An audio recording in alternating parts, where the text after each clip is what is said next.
Bonsoir.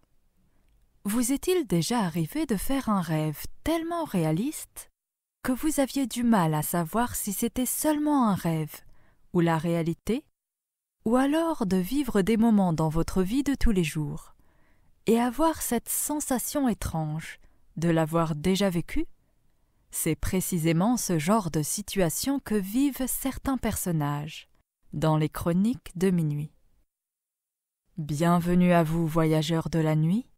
Installez-vous confortablement. Préparez-vous pour un voyage au cœur de l'imaginaire et du monde des rêves.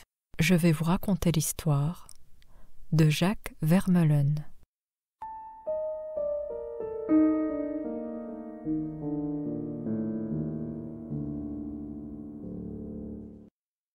Chaque automne, la famille Vermeulen avait l'habitude d'organiser une grande réunion de famille dans la maison familiale à Ézot, à quelques kilomètres de Charleroi en Belgique.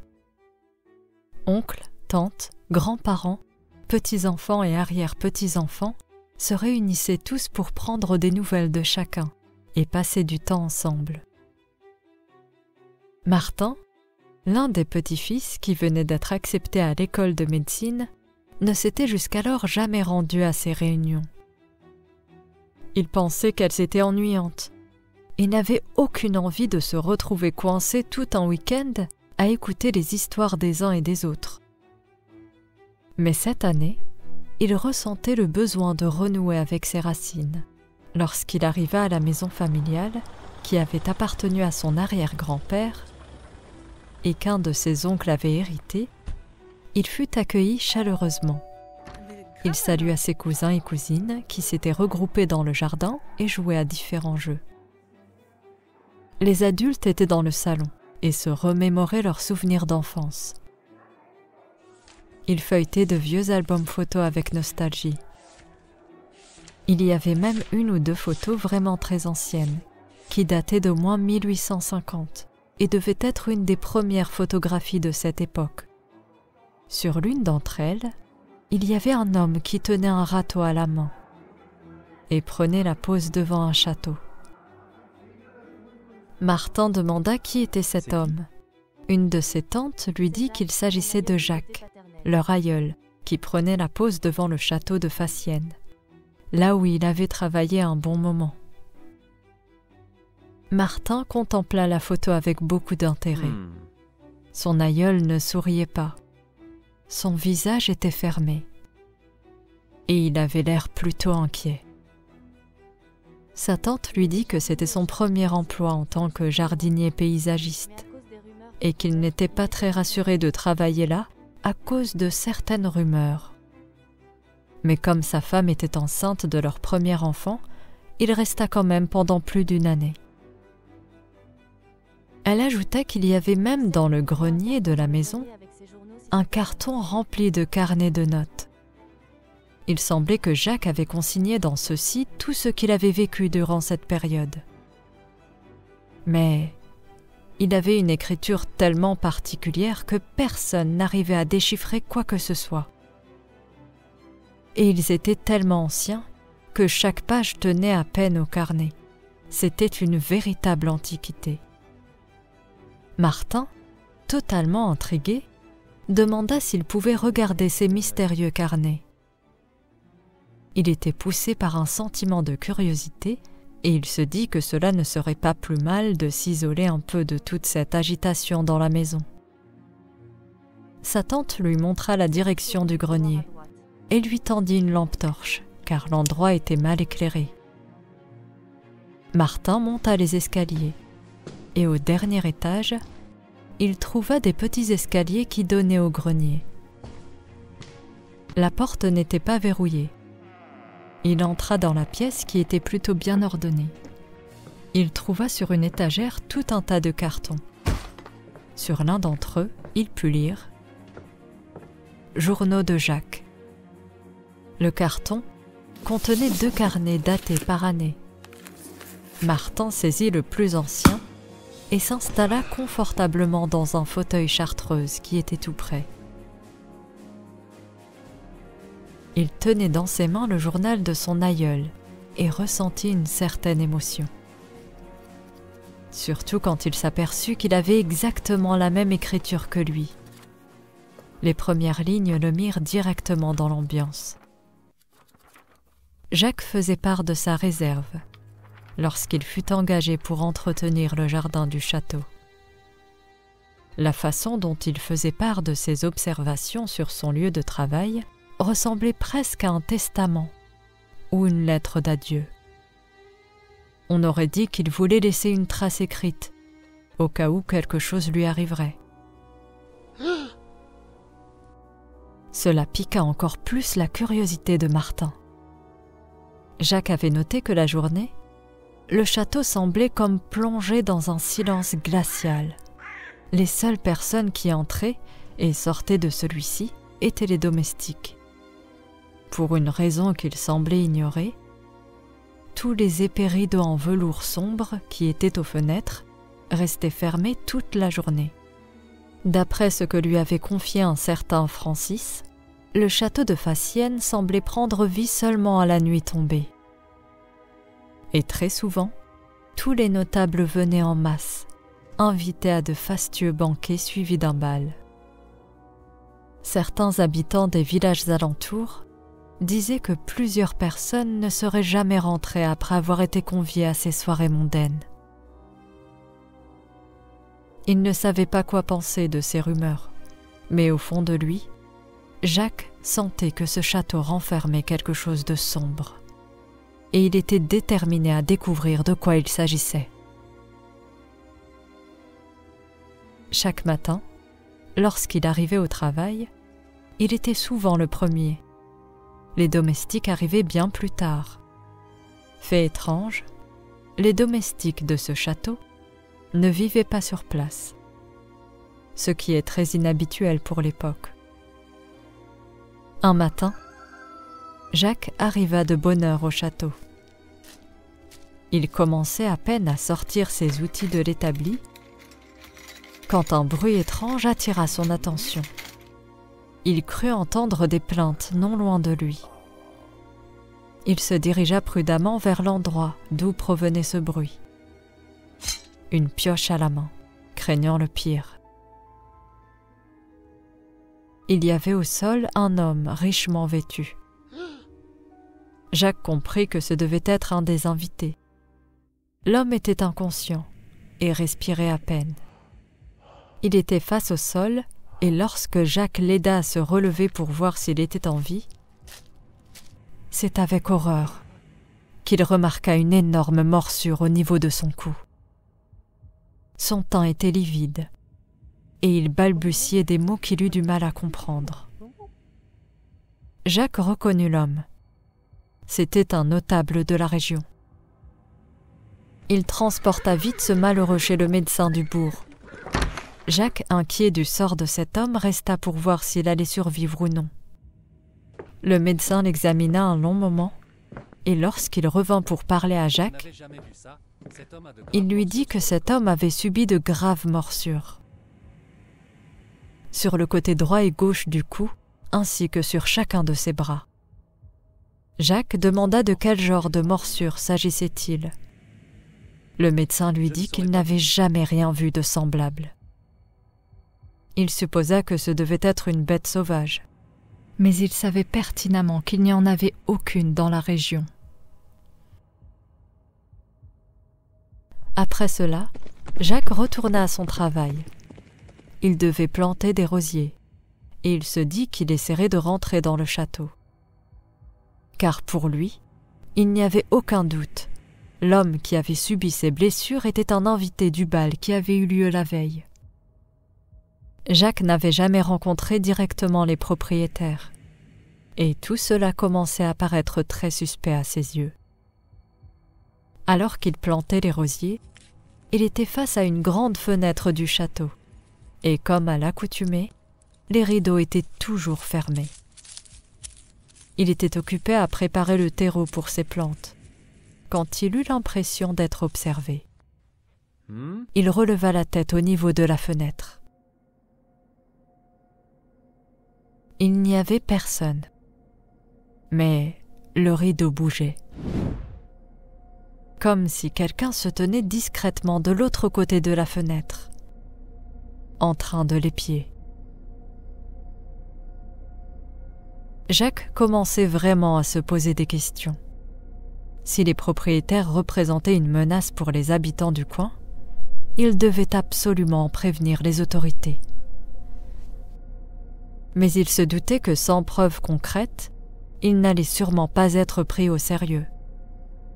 Il devait donc trouver un moyen de prouver ce qu'il avançait. En réfléchissant à tout cela, il fut distrait un moment, et il se coupa avec la lame d'un de ses outils. Il pansa sa main avec un mouchoir en tissu qu'il avait dans sa poche, et il entendit ensuite un grand boum de l'autre côté de la fenêtre et un cri strident. Il se leva et regarda tout autour de lui. Mais il n'y avait personne. Comme tout à l'heure, le rideau de la pièce juste en face bougeait encore, ce qui indiquait qu'une personne était à la fenêtre, mais restait cachée pour une raison inconnue. Il décida de se rendre chez le docteur pour soigner sa plaie. Lorsqu'il arriva chez lui, il demanda des nouvelles de l'homme qu'il avait trouvé inconscient près du château. Le docteur lui dit qu'il n'avait pas de bonnes nouvelles à lui annoncer. Le baron avait, semble-t-il, une sorte d'infection qui le mit dans un état d'extrême agitation. Il hurlait et semblait en plein délire en disant qu'il pouvait sentir son sang bouillir dans ses veines. Il était évident pour le docteur que cet homme avait sombré dans la folie. Il était devenu une menace pour lui et les autres. Il fut transféré dans un hôpital spécialisé plus à même de s'occuper de lui. Mais malheureusement, il ne survivra pas à son transfert. Jacques était atterré. Le fait d'entendre cela de la bouche du docteur le conforta dans l'urgence de la situation. Et pour lui, il était clair que ce qui était arrivé à ce pauvre homme était lié au château de Fassienne. Après que le docteur soigna sa plaie, Jacques retourna chez lui et commença à réfléchir à un plan pour apporter la preuve que les propriétaires du château étaient une menace. Il décida que dès le lendemain, il allait rentrer discrètement dans le château pour voir quel horrible secret celui-ci renfermait derrière ses portes. Il préféra commencer d'abord par une petite enquête. Il avait un ami notaire et il lui demanda s'il avait des documents avec les noms des propriétaires du château. Celui-ci fit quelques recherches et le retrouva à la taverne du village. Il lui révéla qu'il y avait un couple et ses 2 filles.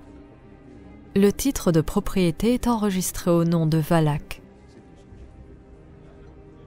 Il était originaire d'Europe de l'Est, mais étrangement, on n'avait aucune date précise de son arrivée en Belgique, ni de l'acquisition du château ou de sa construction. Tout cela était très obscur et ne présageait rien de bon. Mais Jacques était décidé.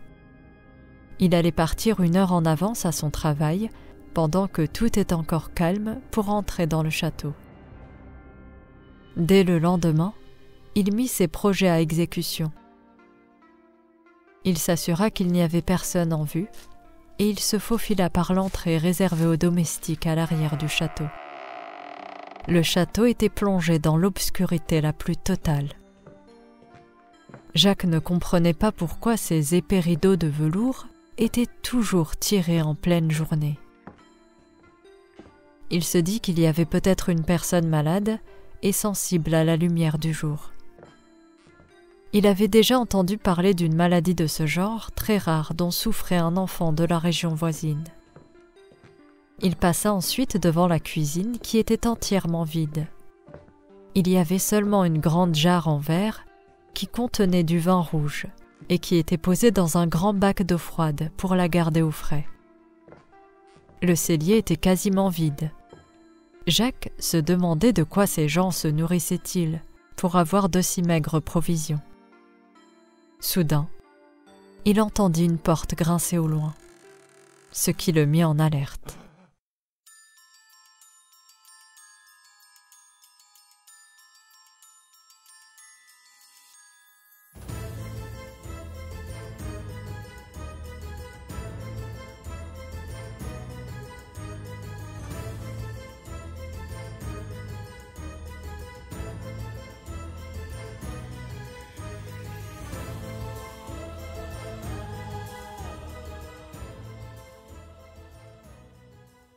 Il se rendit compte que cela était dû à un léger courant d'air, faisant bouger la porte d'une pièce au sous-sol.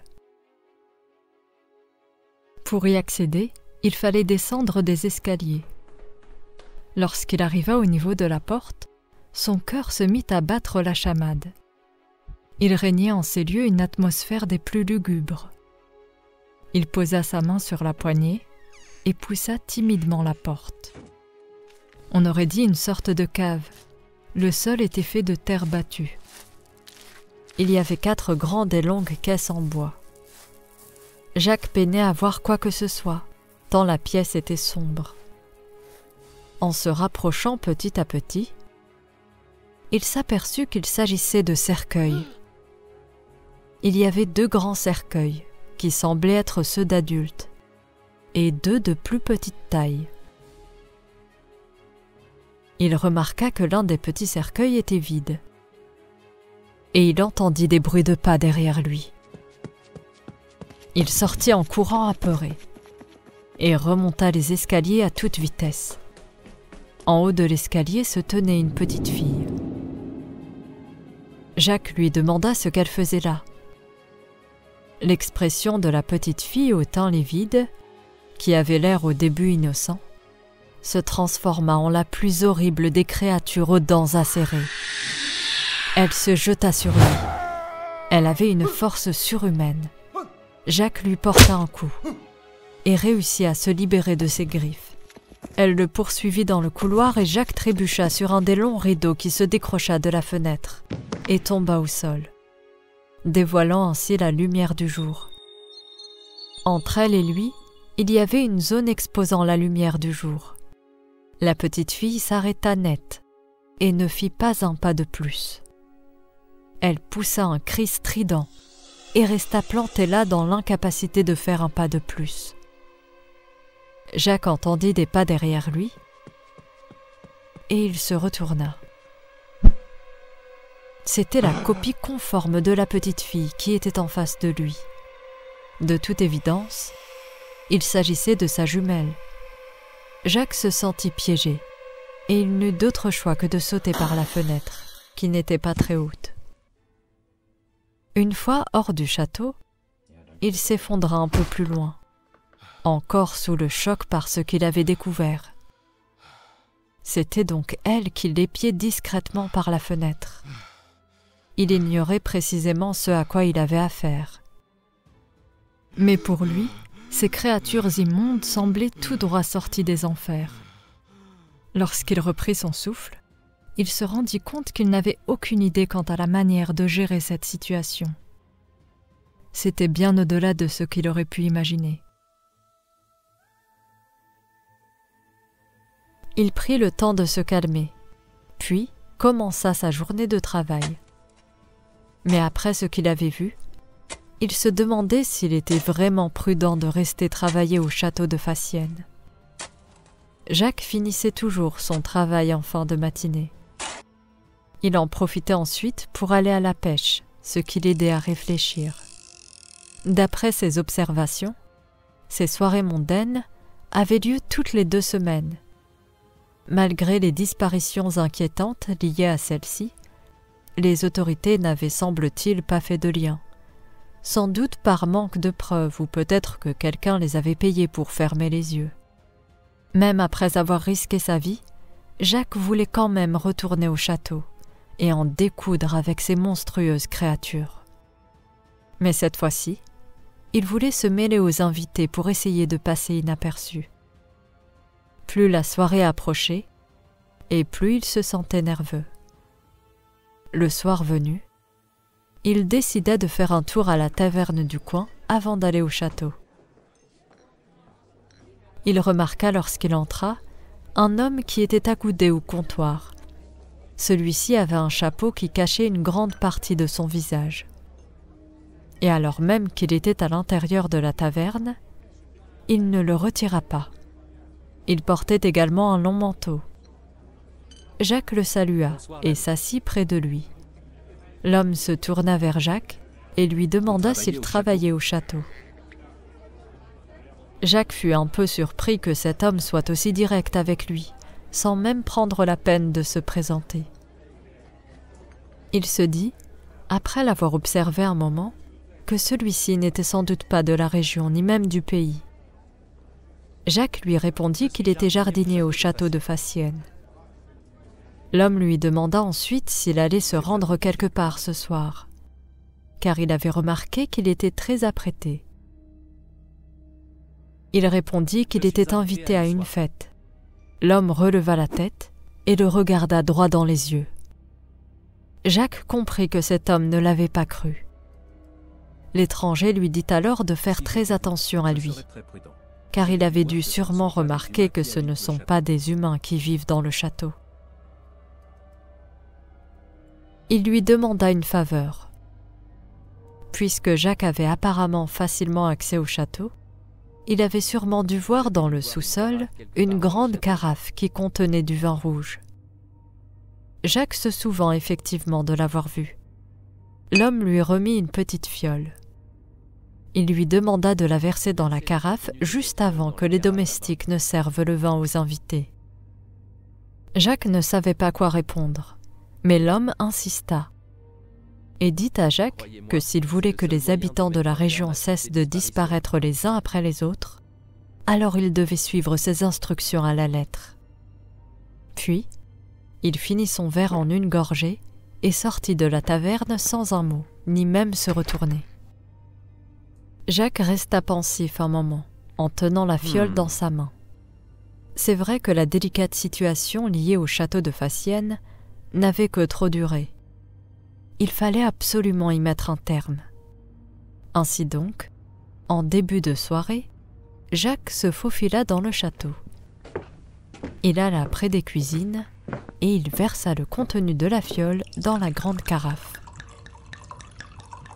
Il rejoint ensuite discrètement les invités qui étaient regroupés dans une grande salle de réception richement décorée. Un grand banquet était servi et tout le monde était bouche bée devant tant d'opulence. Un des domestiques demanda l'attention des invités et il annonça l'entrée du comte de Valac ainsi que son épouse et ses 2 petites filles.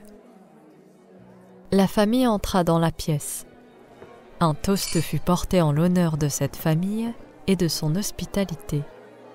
Tout le monde leva son verre puis en but une gorgée. Immédiatement après cela, les domestiques sortirent et refermèrent les portes derrière eux. Jacques trouva cela étrange. Mais les autres invités ne semblaient pas inquiétés plus que cela. Un homme s'approcha du comte pour se présenter. Le comte se retourna vers lui, un grand sourire aux lèvres. Sa bouche semblait s'étendre à l'infini. Et subitement, son visage se transforma. Il saisit l'homme et le mordit à la carotide. Les autres membres de la famille firent de même. L'affolement et la panique s'empara de cette assemblée. Jacques était mortifié. Il s'agissait bien d'un banquet, mais un banquet où les invités étaient le plat principal de ces monstrueuses créatures qui n'épargnaient personne. Soudain, dans le chaos le plus total, on entendit quelqu'un à l'extérieur qui tentait d'enfoncer la porte. Au même moment, les créatures s'arrêtèrent de s'en prendre aux invités. Il semblait que quelque chose n'allait pas. Ils avaient l'impression que leur sang était en train de bouillir, et ils poussaient de terribles cris de douleur. Le comte, qui semblait-il avait deviné la cause de leur état, saisit un des verres sur la table. Il le huma, et il tomba raide au sol, suivi de son épouse et de ses 2 filles. Après cela, les inconnus qui étaient de l'autre côté réussirent à défoncer la porte. Un homme suivi de 2 autres entrèrent. Le comte, dans un dernier souffle, et avec une voix à peine audible, prononça le nom de Van Helsing. En apercevant l'homme entrer dans la pièce. Lui et les hommes qui l'accompagnaient firent sortir les invités un à un. Jacques reconnut l'homme de la taverne. Il lui dit de sortir et de suivre les autres invités. Il leur demanda de ne jamais revenir ici, car il allait condamner le château pour toujours. Alors qu'il quittait le château, Jacques aperçut Van Helsing et les 2 hommes qui l'accompagnaient tirer le corps des maîtres du château vers une ancienne chapelle tout près. Blessé dans la bousculade, lorsque tout le monde fut pris de panique, quand le comte révéla son vrai visage, Jacques alla dès le lendemain chez le médecin pour soigner une blessure à la tête. Il remarqua dans la pharmacie du médecin des flacons identiques à celui que Van Helsing lui avait remis. Il demanda au médecin quel était ce remède. Le médecin répondit qu'il s'agissait d'argent colloïdal liquide, utilisé pour traiter de nombreuses infections. Il lui dit qu'il en avait même utilisé pour soigner l'homme qu'il avait trouvé blessé derrière le château. Jacques comprit alors le plan que Van Helsing avait mis au point, et qui fut un véritable succès. Pour une raison étrange, le vin gardé au sous-sol était toujours servi aux invités. Dans quel but précis? Jacques ne le savait pas. Peut-être pour les rendre plus dociles. Mais Van Helsing, lui, devait certainement savoir pourquoi. L'argent colloïdal devait être une substance toxique pour ces êtres sanguinaires, et Van Helsing proposa donc ce subterfuge pour en venir à bout et les éliminer. Mais d'après ce que Jacques avait constaté, cette substance n'était en revanche pas dangereuse pour les humains. Lui et les autres invités devaient donc leur salut à l'idée brillante de Van Helsing. Après ces événements, le château resta inhabité pendant plusieurs années, jusqu'au jour où un homme se présenta comme héritier du château. Il était le descendant de la sœur de l'épouse du comte de Valac, qui était belge. Après avoir prouvé par un acte notarial qu'il était bien l'héritier du château, il décida de le rénover et de le remettre au goût du jour. Alors que des ouvriers faisaient des travaux près de la chapelle du château, ils firent une étonnante découverte. Ils découvrirent 4 cercueils sous la chapelle. Mais le plus insolite était que chacun des corps avait un énorme clou planté dans le cœur. Les ouvriers prirent peur et refusèrent de poursuivre les travaux. L'héritier tenta en vain de trouver d'autres personnes pour reprendre les travaux, mais personne ne voulut y aller. Il fut contraint d'abandonner le château qui tomba en ruine et au fil des années, fut complètement recouvert par la végétation. Tout le monde connaissait cette rumeur. Il ne fallait jamais s'approcher du château de Fassienne. Martin, en lisant la dernière page du carnet, n'en revenait pas. Peut-être que tout cela était le fruit de l'imagination de son aïeul, et qu'il tenait entre ses mains les débuts prometteurs d'un romancier. Ce devait sûrement être cela, car il était pour lui impossible que cette histoire soit vraie. Mais juste pour en avoir le cœur net, il décida de faire une recherche sur Internet concernant le château de Fassienne.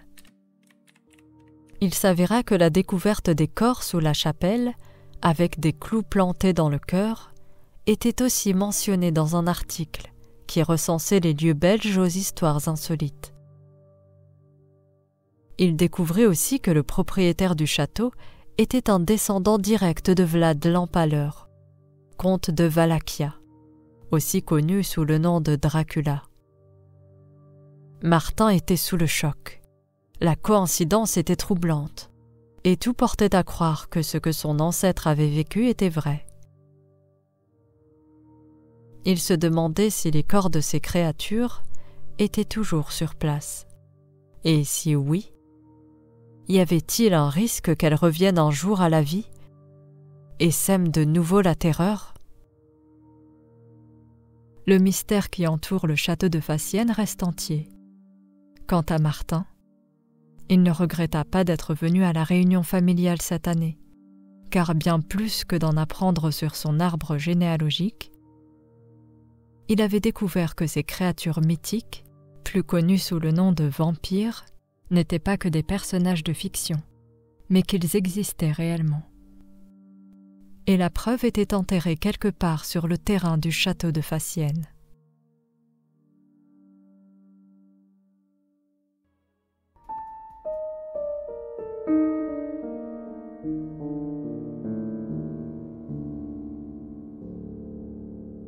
Merci d'avoir suivi cet épisode. N'hésitez pas à mettre un pouce bleu et à vous abonner. Quant à moi, je vous dis à bientôt pour un nouvel épisode des Chroniques de minuit.